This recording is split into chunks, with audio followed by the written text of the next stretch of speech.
I spent over $600,000 on personal development, and I want to share with you some of the main lessons that I've learned so that you don't make the same mistake that I did.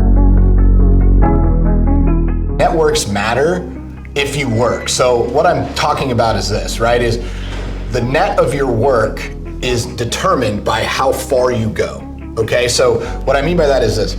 A lot of people will go from event to event to event to event to event to event to event to event, and they wonder why nothing grows. Well, there's two reasons for that. The first one is probably the most likely is you don't really do anything, right? Like you just go to things and you pretend to be things. And the problem is you can outsmart people that are dumber than you, but you can't really outsmart people that are smarter than you or further along the line. And the problem is most of these groups are not started by idiots. They're started by people who have done things, or at least if you're actually doing any research on the person founding it or what you're trying to get out of it, that's the number one thing. The second thing that these people don't understand is that in order to level up, you have to prove yourself that you're valuable to the people around you, right? So if you don't have anything or you're not actually struggling with real problems, when you're asking questions or networking with these people, they're gonna find out really quick, right? Like it's very obvious to tell who actually does things, who's actually building things, and then who sells somebody else's shit, right? It's just very simple. So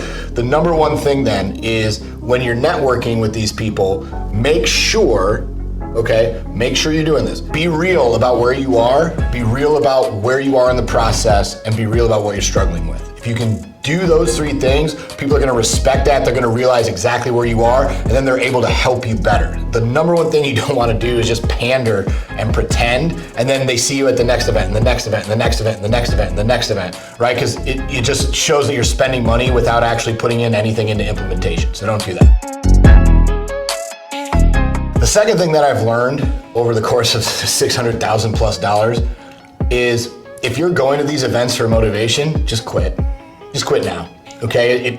It doesn't matter. You don't need motivation. If you need motivation to be into business or you need motivation for personal development, it's not right for you, okay? Motivation does nothing. And the more and more I've been in groups and the more and more conferences I've been to, the more and more events I've been to, 99% of the people who operate at a high level at these events do not give a damn about someone going up there and rah-rahing their head off, okay? They don't give a damn about the mental story that you went through or your background or all this other crap. They just don't care. It doesn't matter, okay? They don't care about any of the stuff that you're trying to do. All they literally care about is what tactics can I learn from this person to get me better, right? And so that's why going to these entry-level events, if you're just going to hear a bunch of people tell their story, you're gonna leave with nothing and you're just gonna feel good for 2 days, okay? So if you're going to events for that, don't do that. What you should be doing instead is paying for tactics, okay? So if you wanna learn something, the number one way to spend money on personal development is to find somebody who's doing what you wanna do at a really high level and pay them for their time.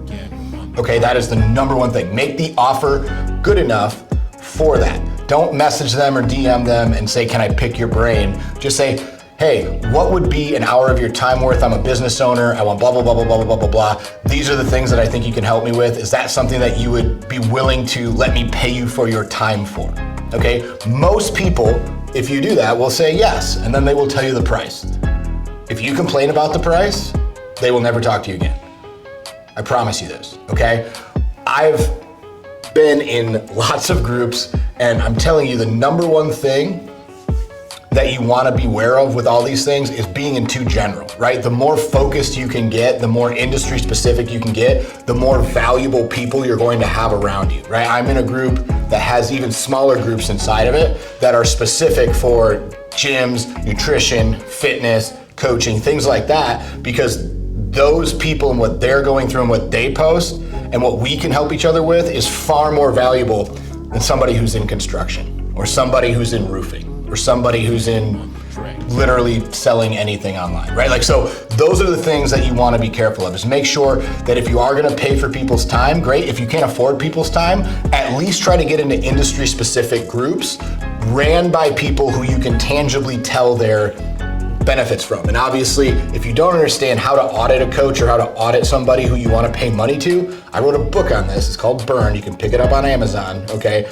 I'm sure it'll be linked in the description below. But that book will literally show you how to vet every single person before you give them money. If you don't want to read it and you just want the cheat sheet, it's on my Instagram. Go to Aaron Nash 20. It's literally right there. It's free. So those are the 3 main things that I've learned after spending way too much money on personal development.